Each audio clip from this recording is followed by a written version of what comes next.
Welcome back. In today's quick guide, I'm going to show you exactly how to enable alerts for transactional messages on Snapchat.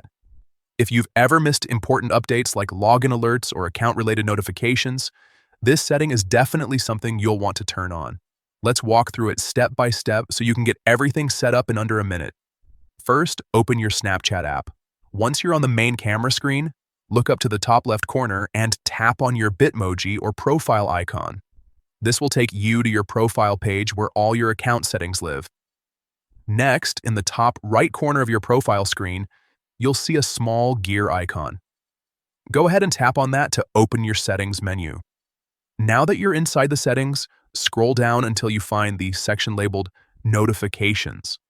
Tap on it to open up all your notification preferences.